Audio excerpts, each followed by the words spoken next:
Good evening, and welcome to the Song of Urania, a podcast about the history of astronomy from antiquity to the present, with new episodes every full moon. My name is Joe Antonini. Last month, I started to tell the story of the arrival of the Jesuit missionaries to China, and I left you on something of a cliffhanger. The principal missionary, and for many of the early years really the only missionary, was Matteo Ricci.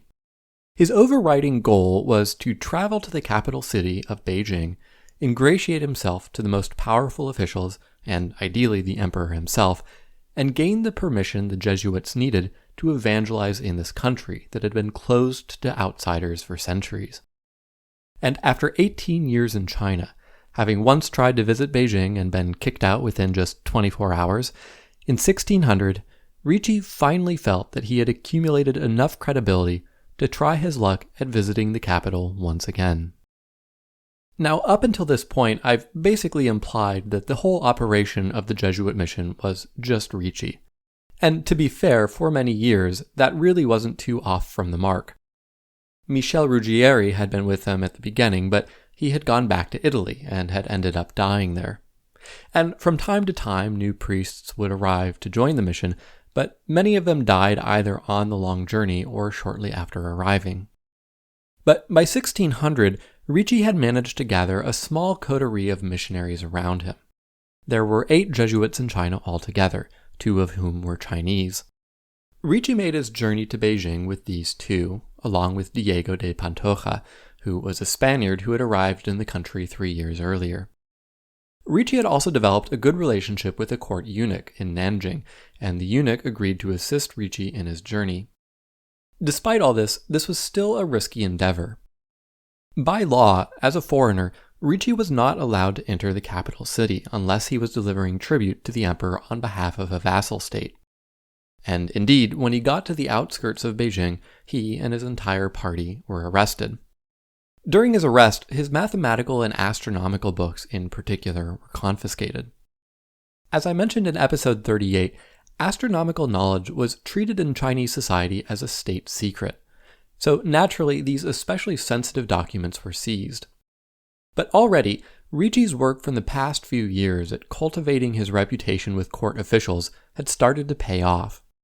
News of his arrest reached the emperor himself, and the emperor had heard enough stories floating through his court about this curious figure that he ordered Ricci and his party to be released, and granted them permission to visit Beijing.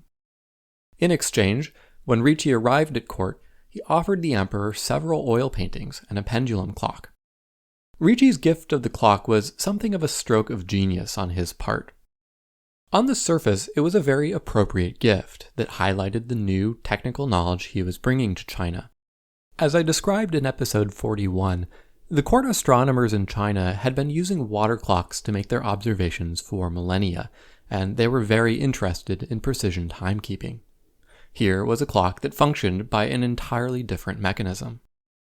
This gift was a tangible indication of the value of the knowledge he was bringing, of which this was just the start. But Ricci had an ulterior motive for giving this gift in particular. The clock was displayed in a prominent place in court, but the mechanical clocks of the day were finicky and required regular adjustments, and the weights would periodically have to be reset. This gave Ricci and his colleagues an excuse to frequently visit the court, where they might happen upon various officials and could strike up conversation with them. Ricci found that the court officials in Beijing were just as eager to meet with him as they had been back in Nanjing, and he had a constant stream of visitors. One of his early claims to fame was in providing a proof that the sun is larger than the Earth, and that the moon is smaller than the Earth. What evidence he presented isn't recorded, but it seems to have made an impression at court. That said, Ricci did not only attract attention based on his knowledge of Western science. A healthy dose of exoticism seemed to help too. In particular, Ricci's Spanish companion, Diego de Pantoja, had blue eyes, and apparently that alone was reason for a number of curious officials to drop by. Pantoja wrote, quote, "The Chinese find my eyes very mysterious, and normally say that my eyes spy where to find precious stones and the like, claiming even that they have characters written inside them." End quote. Ricci even managed to obtain a residence outside of the usual quarters that were reserved for foreign delegations. And Ricci's growing renown within Chinese high society at long last started to pay dividends for the Jesuit mission as a whole. Now, when the Jesuit superiors sent missionaries to other parts of the country, they could declare their association with Ricci. If they got in trouble with local officials, word would eventually come down from the imperial court to leave the Jesuits alone. With the fame of the Jesuits growing, these other missionaries started to have more success at converting government officials. As I mentioned at the end of the last episode, one of the major impediments to an official's conversion was that he would have to give up his concubines. And any official of stature would have a number of concubines in his household as a sign of his high status. So generally, the missionaries had more success with very old, retired officials who no longer needed to engage in the rat race, or young men who had not yet taken the imperial examination and who had no concubines to give up. But even still, from time to time, they would score an important official and convince him to convert to the faith. And what's more, typically when this happened, he would bring his entire household along with him. So convincing an important official to be baptized could result in the conversion of some 20 or 30 souls. Sadly, though, the imperial policy of frequently rotating officials through the provinces posed an issue. Oftentimes, a couple of years after converting, an official would be ordered to move to some distant province along with his entire household. And because the Jesuits only had a handful of missionaries placed in a couple of strategic places throughout this vast country, the official was likely to end up somewhere without a priest, and was liable to drift away from the faith. And even still, the numbers were relatively small. By 1605, the Jesuits estimated that they had no more than 1,000 converts, compared with more than 200,000 over in Japan. So it was still hard to convince their superiors to send more resources or missionaries to China. And what's more, around this time, persecutions of Christians in Japan were starting to ramp up. In 1597, 26 Christians had been crucified, and this was just the start. To a fervent young Jesuit who was asked to decide between going to China or Japan, the choice was obvious. The allure of potential martyrdom was hard to resist. So despite their slow but steady progress, the Chinese mission continued to be chronically understaffed. At any rate, back in Beijing, two of the most important converts that Ricci obtained were Xu Guangji and Li Jizhao, who were both very high-ranking officials. Xu Guangji eventually became the Grand Secretary, and both of them had a deep interest in mathematics and astronomy.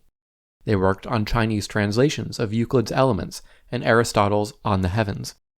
But more importantly, they were the key to the mission's staying power, because the mission was about to face its most uncertain period.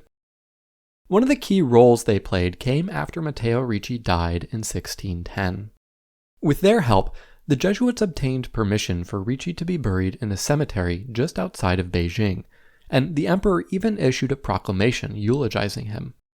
This was a major coup, at least in the Jesuits' view.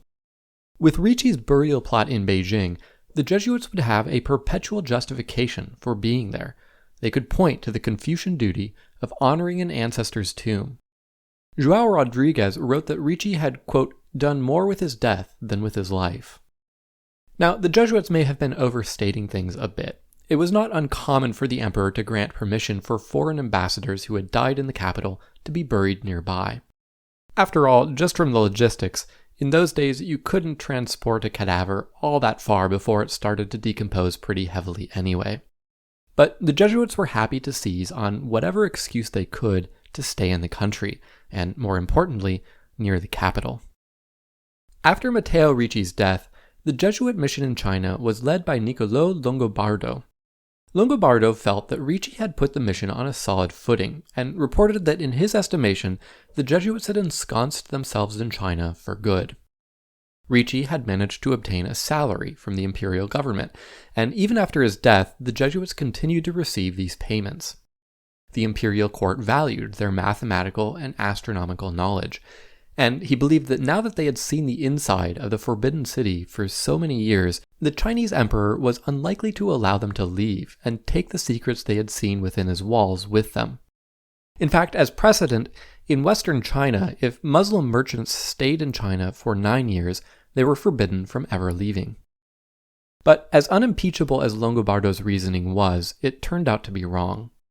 Although they didn't know it, at this point they were in the twilight years of the Ming dynasty. The current emperor, called the Wanli Emperor, had been emperor for quite some time, 40 years at this point. His own ability and interest in ruling had been in decline for a while. Throughout his reign, he had struggled to tame the various factions that warred amongst themselves in his court. And as the decades passed, he seems to have just grown fed up with the court politics, and after he failed to push through a reform in 1606, he essentially withdrew from governance and gave his underlings free rein. In the broader society, this was also an interesting time. There was a huge increase in manufacturing activity and trade in the private sector, but simultaneously there was a decline in institutional capacity, since without leadership from the emperor, the bureaucracy essentially turned inward on itself and engaged in infighting. This seems to have produced a general kind of anxiety, at least among the literate classes, that channeled itself into what we might broadly identify as a religious revival. This ended up taking several different forms in different places. Among a very small minority, this led them to this new religion of Christianity, but more commonly it led to an increase in fervor among Buddhists and Taoists, or, on the other side, it led to a return to a stricter Confucianism. Now, initially, court officials were all too happy to have the Jesuits on their side against the Buddhists. The Jesuits wrote a number of tracts, vigorously condemning various aspects of Buddhism, and court officials were eager to attach their own names to these tracts by writing introductions to them. But a strategy of the enemy of my enemy is my friend is not completely stable. Over the years, a faction of more hardcore Confucians came to distrust the Jesuits. The anti-Jesuit faction, which the Jesuits internally referred to as the Ministers of Satan, was led by an official based out of Nanjing named Shen Che. One of the sources of tension was of a more temporal than spiritual nature. Early on, Ricci had attempted to move away from the Portuguese trading colony at Macau so that the Jesuit mission wouldn't be tarnished with the poor reputation of the Portuguese merchants any time they stirred up local ire. Nevertheless, even in Beijing and Nanjing, the Jesuits couldn't completely escape this association. At some level, it was inescapable that many officials would paint all Westerners with the same brush.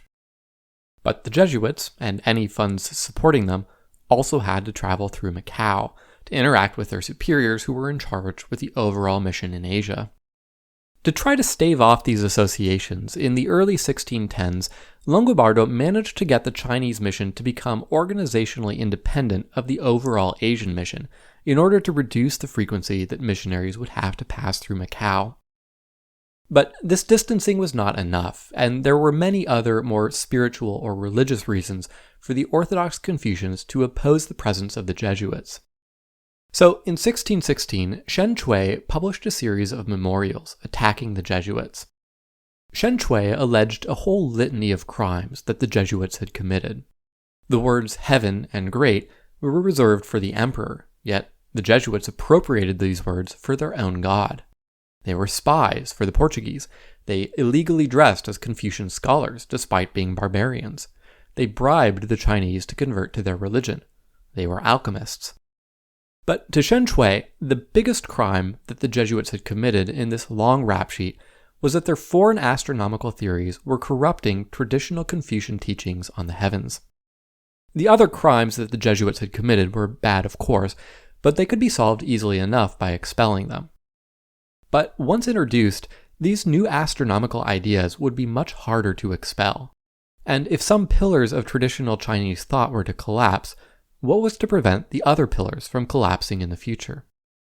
Had this happened 15 years earlier, that might have been the end of it. Shen Chui would have published his memorials, but at the time the emperor was clearly intrigued enough by the foreigners' knowledge that he wanted to keep them around. But in 1616, there effectively was no emperor running things. Shen Chui got his companion at Beijing Ministry of Rites to sign off on the memorial, and then ordered the arrest and expulsion of all the Jesuits from China. Shortly thereafter, 6 Jesuit priests in Beijing and Nanjing were arrested, locked into wooden cages, and transported back to Macau, and ultimately back to Europe. 23 Christians were also arrested. Once word got out of the arrests, the remaining 14 Jesuit priests throughout the country, including Longobardo, went underground. The Jesuit leadership ordered that no priest in the country leave China alive unless they were physically captured and expelled. And so, for the next 7 years, the Jesuit mission went dormant. In 1620, the absentee emperor at long last died, but this did not improve the political situation. His son ascended to the throne and had the makings of a capable leader, but fate was not on his side. Within a month, he fell ill and died, and the imperial throne passed, in turn, to his 15-year-old son. His son was maybe something of a Ron Swanson. He apparently had a strong interest in woodworking, but less of an interest in governing. So the state of anarchy in the imperial palace continued. Well, partly in response to the continued weakness of the central government, the Jurchen people, who lived up to the northeast in Manchuria, began making trouble around this time. I had mentioned the Jurchens in the last episode when, as far back as the 13th century, the Han Chinese had been fighting them for control of Manchuria, and the Han ended up making a Faustian bargain of allying themselves with the Mongols to defeat the Jurchens. Well, after the region was overwhelmed by the Mongols, Manchuria more or less had stayed under Chinese imperial control. But in the early 1600s, a Jurchen chief named Nurhaci managed to unite the scattered Jurchen tribes. He had earlier in his life been content to be a vassal of the Chinese emperor, and even prevented other Jurchen tribes from invading China. But once he came to be the ruler of all the Jurchens, he seems to have taken a more global view of their situation. And in 1618, he issued a document called the Seven Grievances, in which he accused the Ming dynasty of 7 particular crimes against himself and the Jurchen people. And, in response to these crimes, he began attacking to the south, into Han-dominated China. Now, lest I mislead you, at this point in time, there was no hard boundary between the places that the Jurchens lived and the places that the Han Chinese lived. After all, nominally, they had all been part of the same empire. There were many Han people living in Manchuria, and in fact, many of them ended up defecting to the Jurchens. One of the causes of the fall of the Ming dynasty was that over time, military leaders began to be rotated through different parts of the empire less frequently, and were now staying in one spot for as long as 15 years. So over time, the Han members of the military in Manchuria and their leaders began to identify more with the Jurchens than with the officials all the way off in Beijing. Well, the assault of the Jurchens was slow but steady. To skip over many of the details, over the course of about 25 years, the Jurchens made more and more progress, and the Ming dynasty became progressively weaker. As more Han officials defected from the falling Ming dynasty to the Jurchens, they began to call for the establishment of a new dynasty. Nurhaci had died in battle a few years earlier, and had been succeeded by his son Hong Taiji. Like any good aspiring Chinese emperor, Hong Taiji was reluctant to establish a new dynasty for himself, but was eventually persuaded to declare the Qing dynasty in 1636. In order to sidestep the embarrassing origins of his people as a vassal of the Chinese state for centuries, he renamed the Jurchen people the Manchus, and the name for the dynasty, Qing, was a modification of the original name of the kingdom, the Jin Kingdom. Well, the transition from the Ming to the Qing dynasty was a prolonged and messy process. It really began in 1618, but the Ming court in Beijing didn't fall until 1644, and even after that, a rump state persisted in the south of the country until 1688. But this whole time, the Jesuits were watching this process with interest from their safe houses. In 1623, Shen Cui, the official who launched the expulsion of the Jesuits, retired. With his retirement, the principal force behind the persecution of the Jesuits dissipated, and the restrictions on the Jesuits eased somewhat. During this time, the 2 highest-ranking converts that Ricci had made, Xu Guangqi and Li Jizao, had been working tirelessly to rehabilitate their Jesuit friends. A unique opportunity to highlight what they had to offer came in 1629, when there was a solar eclipse at Beijing. Now, decades earlier, Ricci and the other missionaries in China had been begging Rome to send them more missionaries, and in particular, to send them missionaries who excelled at astronomy. Eventually, Rome heard their plea and sent them a group of very capable astronomers. Among them was a Jesuit named Johann Schreck, though he was more commonly known by a Latin pen name that he adopted of Terentius, or Terenz for short. Terenz had made such a name for himself as an astronomer that when he decided to join the Jesuits, Galileo himself lamented the decision as, quote, a great loss. Another Jesuit in this group was Johann Adam Charles von Bell, of whom we will hear much more in a bit. This cohort had bad luck in timing, though. They arrived in China essentially right when the persecution was starting in 1618. After a few years, they managed to sneak from Macau onto the mainland, but they had to lay low. But they had arrived not just with the clothes on their back. They brought the latest and greatest of European science at the time, and this being the early 1600s, science was improving rapidly. Among their artifacts was the first telescope in China, but beyond the physical artifacts, they had been aware of the developments in astronomical theory, in particular, the laws of planetary motion of a German astronomer named Johannes Kepler. As they became acculturated to Chinese astronomy and began to learn what the Chinese astronomers were more interested in and less interested in, they realized that it would be exceedingly valuable to be able to predict eclipses, and that Kepler's discoveries should allow for highly accurate eclipse predictions. Now, you're probably already aware of Kepler's laws. They say things like the planets move in ellipses, and the square of the period equals the cube of the semi-major axis. This is all very well and good, but how do you go from these very general statements to actually predicting a solar eclipse? The math is not entirely trivial. For these sorts of practical applications, astronomers would use planetary tables. The author of a set of planetary tables would take some model of planetary motion, be it the Ptolemaic model or Kepler's model, and go through all of the involved math to actually derive the positions of the planets at different points in time. Once this was done, it was relatively straightforward for a reader to look up the positions on a date of interest and possibly apply a small correction to get the time. Well, ever since he had published his laws of planetary motion in 1609, astronomers all across Europe had been begging Kepler to use them to compile a new set of astronomical tables. But Kepler, it seems, was never very enthusiastic about doing this. It involved a lot of tedious math, and, well, he just didn't want to do it. But Terenz and the other Jesuit missionaries, along with other astronomers all over Europe, wrote him letters over and over again, pleading with him to please compile the table so that they could take advantage of his discovery.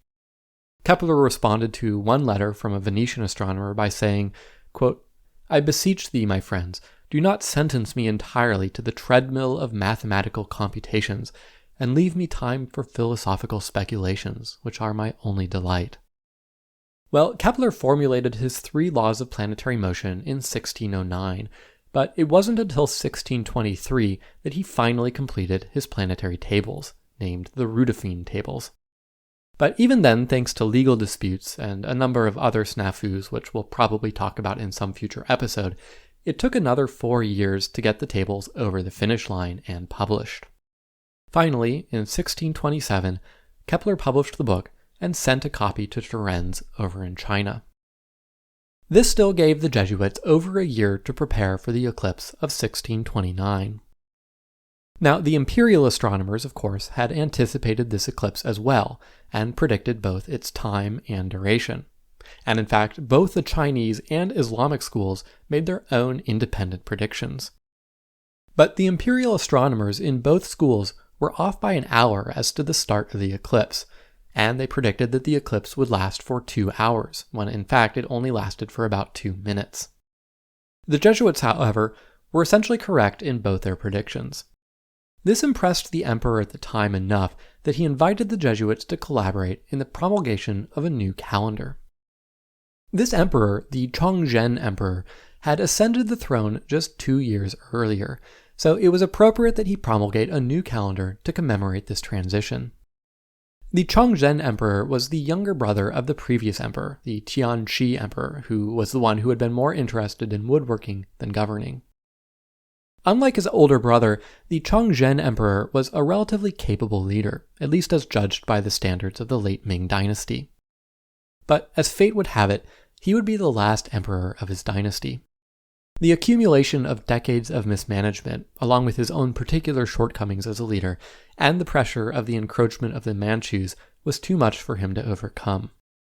After Beijing fell to the Manchus in 1644, he committed suicide, and the Ming dynasty essentially collapsed. Despite the nearing turmoil, in these last few years of the Ming dynasty, the Jesuits had continued to work on the calendar reform. They had no official position within the bureaucracy, but Shu Guangqi, one of their converts, was head of the astronomical bureau. And after he died in 1633, he was replaced with an official named Li Tianjing, who was also Christian. Well, the Jesuits had no particular attachment to the Ming rulers, and once it became clear that the Ming dynasty was on its way out, they lost no time in transferring their attention to the new Qing dynasty. Almost immediately after the establishment of the Qing dynasty, the Jesuits were able to make a name for themselves. The Manchus took Beijing in April of 1644, and on the first day of September of that year, there happened to be another solar eclipse in the capital. Once again, the Jesuits, the Chinese, and the Islamic astronomers predicted when the eclipse would occur and how long it would occur for. The astronomers from the two official schools were off by over an hour, and the Jesuits were right on the dot. The Jesuits were quick to point out to the Qing emperor that the official astronomers had not erred in their calculations in any way. It was not as though they were incompetent and had made mistakes. It was simply that the astronomical models and techniques that the Jesuits had were superior to the Chinese models and techniques. The new Qing rulers were impressed with the accuracy of the Jesuits' predictions, and also, being Manchu outsiders, they had little attachment to the way things had traditionally been done in the astronomical bureau. So, the emperor appointed the Jesuit Adam Schall von Bell to be the head of the astronomical bureau. And from this point forward, for the next 160 years, the Astronomical Bureau was, with only a 3-year hiatus, headed by a Jesuit. Well, as head of the Astronomical Bureau, Schall immediately made himself useful. The establishment of a new dynasty cried out for the promulgation of a new calendar. And fortunately, Schall had just the thing. The Jesuits had spent the whole of the 1630s working on a calendar reform, and just when they had wrapped it up and were going to present it to the Chongzhen Emperor, the emperor became somewhat distracted by the impending invasion of the Manchus and then killed himself. So after the new Qing emperor set himself up, they already had a new calendar sitting around ready to go. It had to be tweaked a little bit. There were various references to the Ming dynasty, and these naturally had to be replaced with the Qing dynasty. But within a year, the Qing emperor was able to promulgate a new calendar to mark the establishment of his new dynasty. As head of the Astronomical Bureau, Schall was not interested in being a mere figurehead. He wanted to make real reforms. During the late Ming dynasty, the Bureau had maintained 5 separate calendars. Schall reduced the number of calendars to 2. One calendar for official purposes, which contained all the various bells and whistles like planetary ephemerides, and a second calendar for the general public, which was simplified and also included more astrological information, which were the propitious days for this and that. He also attempted more ambitious organizational changes. Since the time of Kublai Khan in the 13th century, the Astronomical Bureau had existed as the union of 2 separate schools, the Chinese school and the Islamic school. Schall tried to create a third school, a Western school, which would use European techniques to predict eclipses and ephemerides. The idea of having yet another school of foreigners within the vaunted Astronomical Bureau competing with the Chinese school got too much pushback, however, and Schall's effort foundered. So, instead of establishing an independent school that used Western techniques, he decided to do away with the notion of having separate schools within the Astronomical Bureau altogether. He eliminated the Islamic school and turned his attention to updating the techniques used within the Chinese school to match those of the West. To this end, he published 30 books in Chinese on various astronomical topics, including trigonometry, the theory of eclipses, the telescope, and the astronomy of Copernicus, Galileo, Tycho Brahe, and Johannes Kepler. Now, needless to say, Shao's ambitious reforms earned him a few enemies.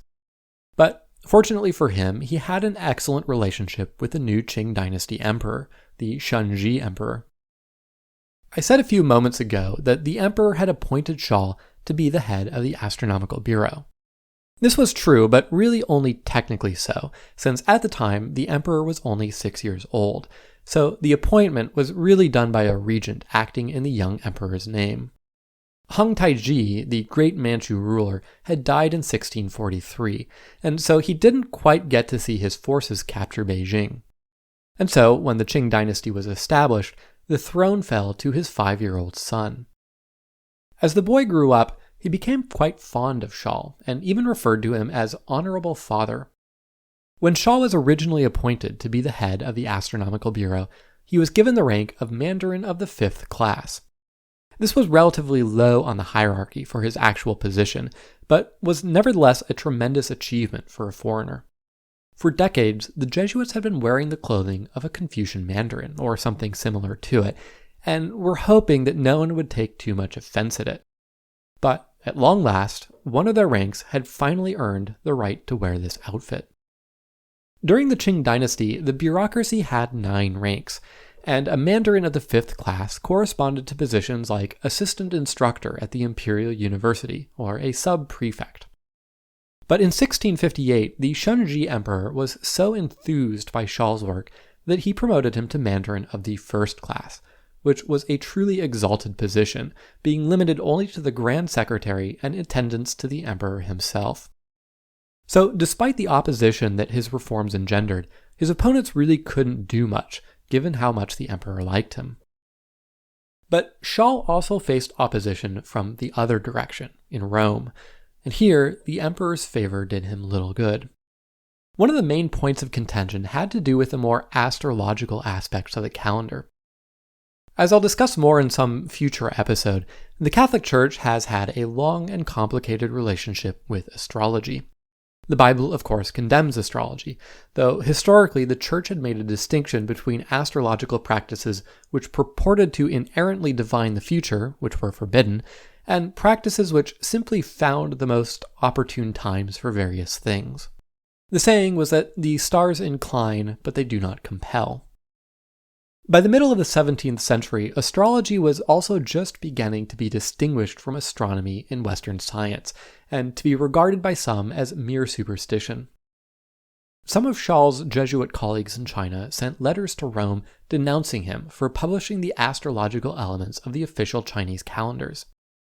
In his defense, Shao argued that he had only worked on the astronomical aspects of the calendar. The astrological work he had delegated to Chinese astronomers. Another serious problem that others in Rome had with Shao was in his official role as the head of the Astronomical Bureau. This criticism had 2 parts. The first was more general.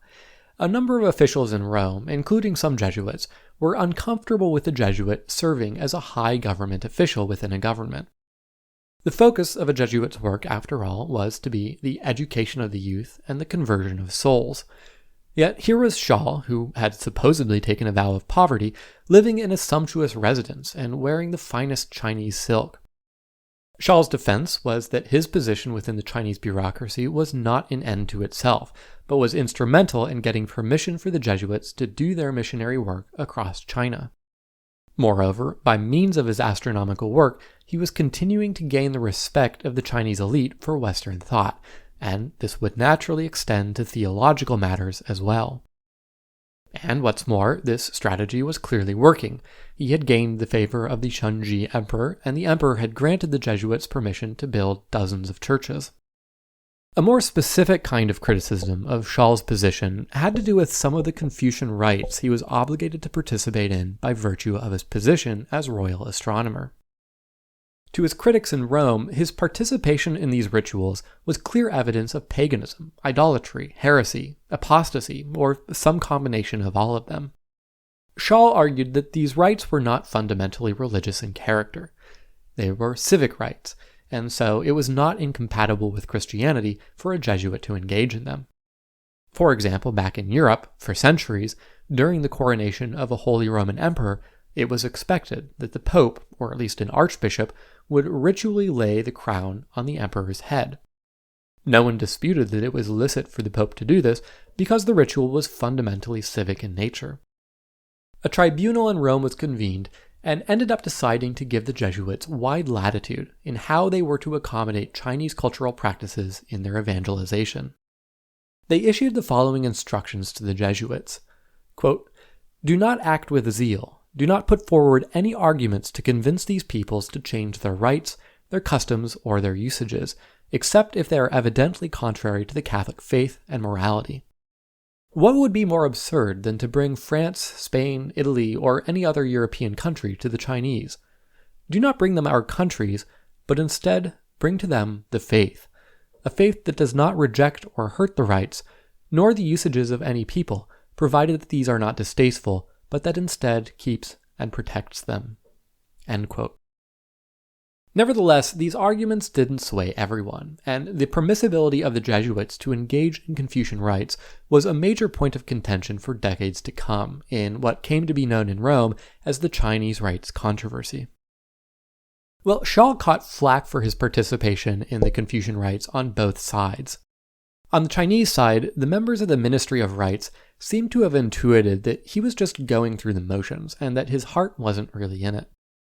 But from that side, so long as Shaw had the favor of the emperor, they could do little but cope and seethe, as the kids today might say.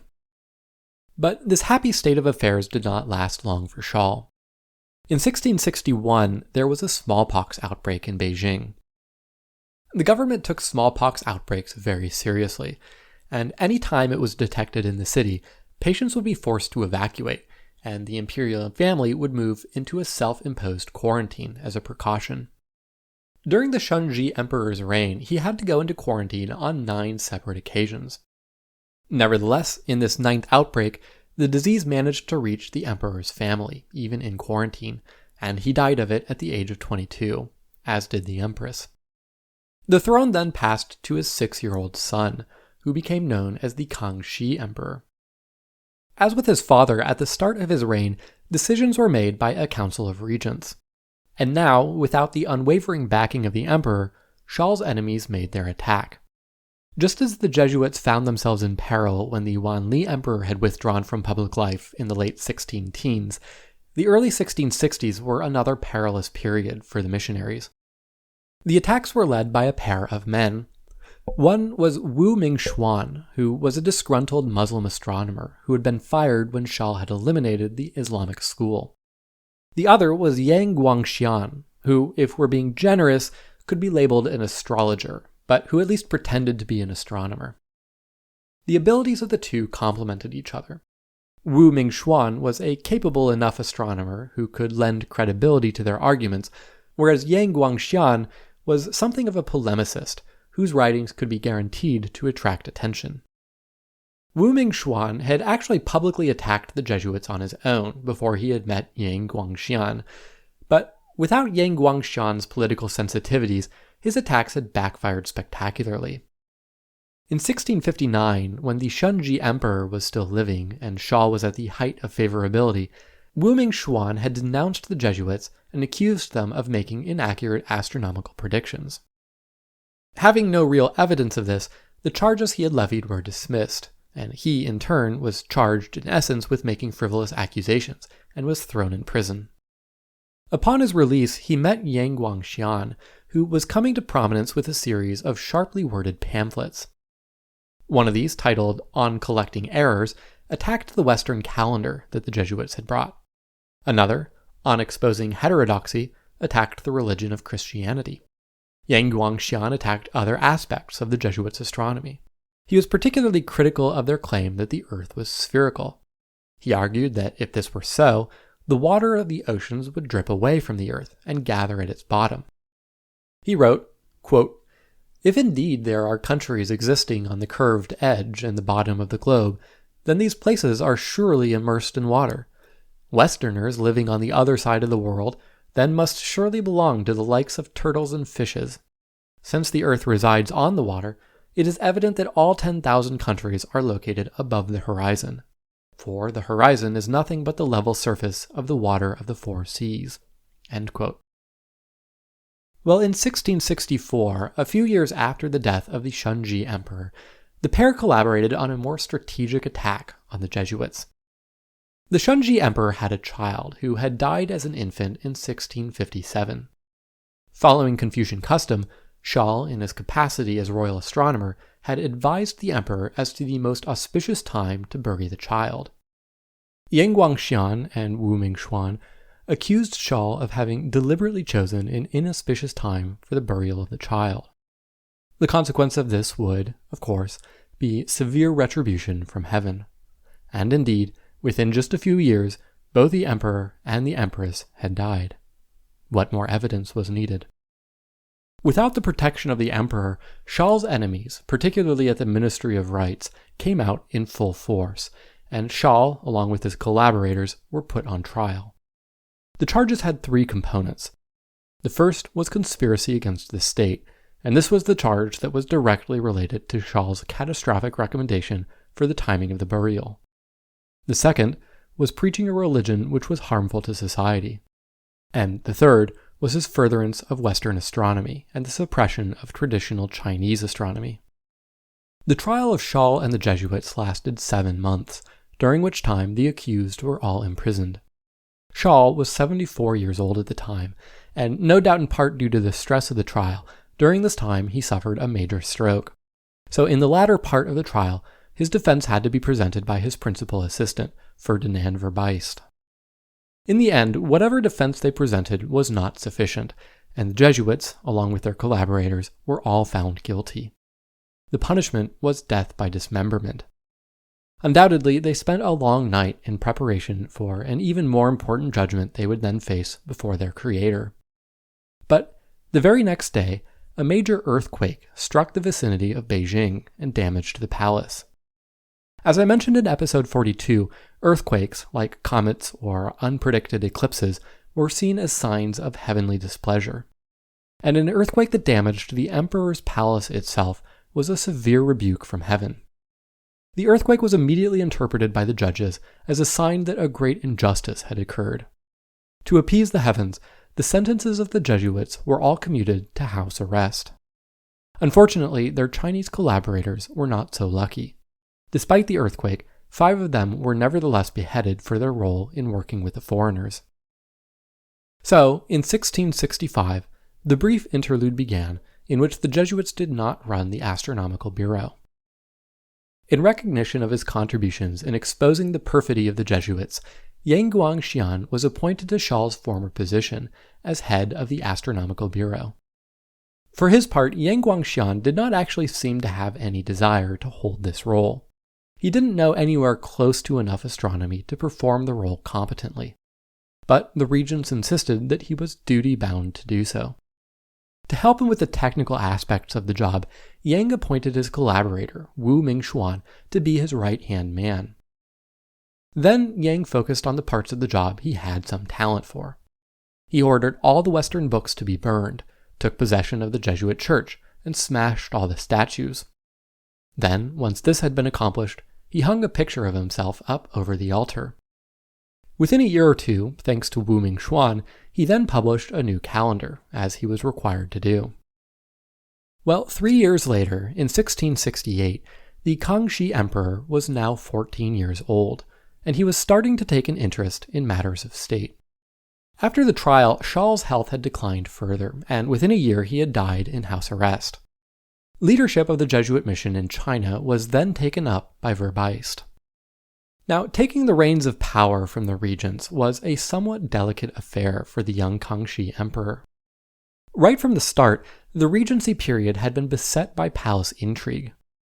After the death of the Shunji emperor, his will had rather unusually appointed 4 men to be regents, but his mother had tampered with the will, so it was unclear whether this choice was really that of the emperor's or not. Either way, power struggles ensued. One of the regents died fairly early on, and another was apparently uninterested in exercising any power himself, and simply aligned himself with a third regent named Oboi. Oboi then spent years duking it out with the 4th regent named Suksaha. Eventually, Oboi managed to get Suksaha put to death, at which point he effectively became the sole ruler of China. Given Oboi's powerful position, the young Kangxi emperor had to tread carefully to assert his own authority without instigating a coup. The calendar was an excellent, relatively low-stakes way to begin to do this. Oboi had, at least implicitly, aligned himself with Yang Guangxian and against the Jesuits. Deposing Yang Guangxian and reinstating the Jesuits was a concrete way for the emperor to begin to flex his power. At his request, Verbice had already informed the emperor of the various mistakes in the calendar that Yang Guangxian had produced. Rather than simply kick out Yang Guangxian and reappoint the Jesuits, which might be seen as arbitrary, the emperor decided to hold a public contest to determine who was worthy to hold the position of royal astronomer. Verbice and Yang Guangxian were to predict the length of the shadow of a gnomon at a predetermined day and a predetermined time. Verbice's prediction was quite accurate, whereas Yang Guangxian refused to even make a prediction at all. And to prove that this wasn't a fluke, Verbice repeated the prediction on several different days and at several different times. The emperor was satisfied with the superiority of Western astronomy over traditional Chinese astronomy, and Yang was first fired and then sentenced to death by dismemberment, just as the Jesuits had been. But in his mercy, and perhaps due to Yang's old age, the emperor reduced Yang's sentence to exile in his hometown, though Yang died of old age during his journey back home. So, in 1669, Verbice became the head of the Astronomical Bureau, and from then on the post was occupied continuously by a Jesuit until 1805, which is all the more remarkable because the Jesuits ceased to exist as a religious order in 1773. But more about that in a moment. Well, like his predecessor Scholl, Verbice took his role very seriously. Almost immediately upon taking office, he proposed to the emperor that the calendar that Yang had developed be corrected. In particular, Yang had inserted an extra month into the calendar, presumably because he was using an inaccurate lunar period. Verbice wanted the extra month removed. Now, correcting the calendar may seem like a trivial thing today, but this was an exceedingly bold move. The emperor had already approved and promulgated a calendar. Millions of people all over the country were using it. To issue a correction would be nothing short of asking the emperor to admit very publicly that he had erred in a task that was fundamental to his legitimacy. Verbice's underlings pleaded with him not to ask the emperor to make this correction, lest they all suffer his wrath. Verbice's response was simply, quote, "It is not within my power to make the heavens agree with your calendar. The extra month must be taken out." End quote. As it happened, the trepidation of his reports was unwarranted. The Kangxi emperor was extremely receptive to the proof that Verbice had that the current calendar was inaccurate, and he issued a correction without much fuss. Just as the Shunji emperor had become quite fond of Scholl, the Kangxi emperor became good friends with Verbice. Verbice personally tutored the emperor on a number of subjects like mathematics, philosophy, and music, and the emperor had Verbice accompany him on his trips throughout the country. Like Scholl, Verbice was elevated to the exalted rank of a mandarin of the first class. Verbice also wrote a number of books on astronomy in Chinese. Verbice's most tangible legacy, however, remains to this day. He constructed a new set of astronomical instruments in bronze for the Imperial Observatory in Beijing. These instruments included two armillary spheres, one ecliptic and the other equatorial, a quadrant, a sextant, a horizontal circle that could be used to measure azimuth, and a large celestial globe. These instruments are all still present at the observatory to this day. Verbice also described the construction and working of these instruments in a book called On the Theory, Use, and Fabrication of Astronomical Instruments and Mechanisms. Now, all along, the strategy that the Jesuits had been pursuing for over a century now was to take advantage of the fact that the Chinese state valued astronomical knowledge, and European astronomy was superior to Chinese astronomy at the time. They could then leverage this knowledge to win themselves friends in high places, and through these connections, persuade the country's rulers to grant the Jesuits permission to evangelize in the country. It had certainly taken a long time, but the strategy was undoubtedly effective. Now the Jesuits had become not simply respected by two successive emperors, but even friends with them. And unlike the Shunji emperor, who had the bad fortune to die in his early 20s, the Kangxi emperor reigned for over 50 years. Over the decades, the Jesuits had managed to get permission to preach the faith in various cities, but finally, in 1692, the Kangxi emperor granted blanket permission for the Jesuits to evangelize anywhere in China. The emperor declared, quote, "The Europeans are very quiet. They do not excite any disturbances in the provinces. They do no harm to anyone. They commit no crimes, and their doctrine has nothing in common with that of the false sects in the empire, nor has it any tendency to excite sedition. We decide, therefore, that all temples dedicated to the Lord of Heaven, in whatever place they may be found, ought to be preserved, and that it may be permitted to all who wish to worship this God to enter these temples, offer him incense, and perform the ceremonies practiced according to the ancient custom by the Christians. Therefore, let no one henceforth offer them any opposition." End quote. So that was it. They had at last done it. But unfortunately, as Verbiest's position had reached its apogee in the imperial court in China, it began to weaken back in Rome. The theological controversy over the accommodations that the Jesuits had made to Chinese cultural practices started to flare up again. At this stage, the critics had three main objections to the behavior of the Jesuits and their Catholic converts in China. The first was the translation of the word God. The Jesuits had permitted the word God to be translated as, among other things, Tian, which is usually rendered in English as heaven. But in the Catholic faith, God is not identical with heaven. God is the creator of both heaven and earth. The other criticisms had to do with whether it was permissible for Chinese Catholics to participate in the various Confucian rites, particularly the rites they performed at the change of seasons and the ancestor rites.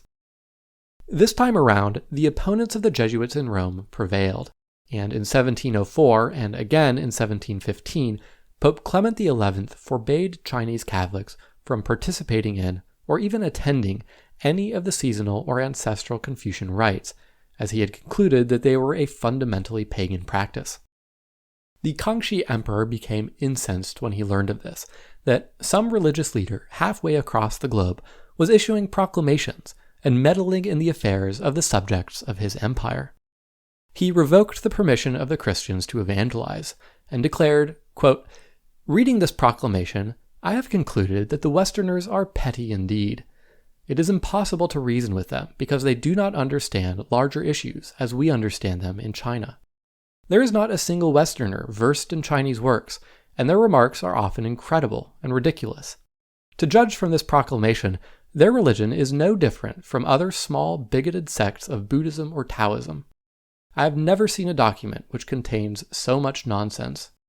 From now on, Westerners should not be allowed to preach in China to avoid further trouble." End quote. So, with that, a century of efforts on the part of the Jesuits to gain access to China came to a close.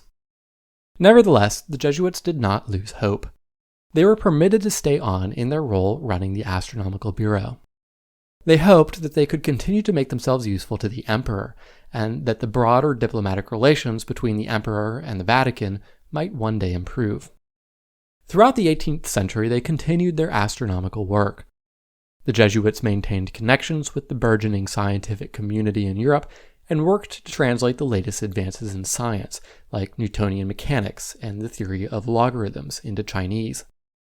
By this point, the Jesuits had become something of a fixture in Chinese imperial politics, so throughout the 18th century, there was none of the high drama that there had been in the previous century.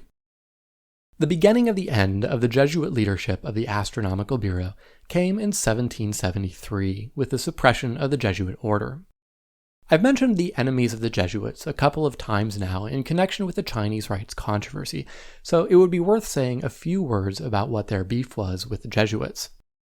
Now, right from the start, the Jesuit order rubbed certain people in the church the wrong way. Typically, when you have a religious order in the Catholic Church, the order is named after its founder. You have the Dominicans, named after Saint Dominic, the Benedictines, named after Saint Benedict, the Franciscans, named after Saint Francis. Yet the Jesuits didn't call themselves the Ignatians after Saint Ignatius, their founder. No, they named themselves after the Lord Jesus himself. Just who did they think they were? Furthermore, throughout the Church's history, there had always been conflicts between the Pope and monarchs, who each tried to assert their authority over the other. Monarchs would try to appoint bishops, and popes would get involved in the foreign affairs or even internal affairs of nations. The fact that the Jesuits had sworn their allegiance to the Pope had made them distrusted by secular authorities. This might have been fine if the Jesuits were hermits, but they oftentimes strategically inserted themselves into positions of political power to achieve their religious goals. This, of course, was their whole strategy in getting involved in astronomy in China, but they had worked their way into power all over the globe. The pattern that they had often followed was they had set out on missions to far-flung lands all over the world, right when these colonies were being established. Unlike the early colonizers, the Jesuits had a tendency to stick around a long time, and having been well educated, they were in many places the most competent people to manage these very remote colonies. Over time, many of these colonies became huge sources of wealth, and thanks to their position running things, the Jesuit order managed to become quite wealthy. They apparently professed a vow of poverty when they joined the order, but you wouldn't know it if you looked at them. In the late 1760s and early 1770s, these colonies across the world were becoming extremely productive, and European countries were becoming more interested in taking a more active role in managing them.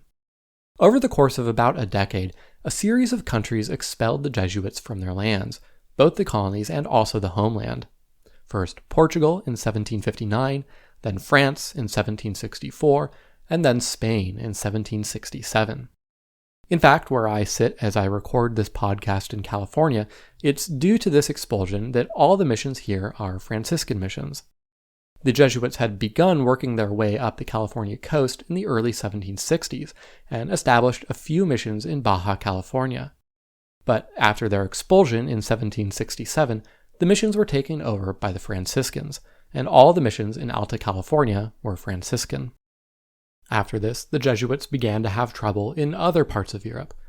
Belgium, Prussia, and the Polish-Lithuanian Commonwealth came next.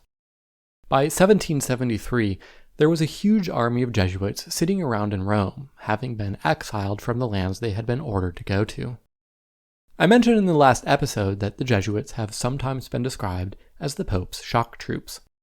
But now he couldn't really deploy them anywhere, so given that the Jesuits could no longer realistically carry out the goals of their order, education and missionary work, Pope Clement XIV decided to bring the order to an end.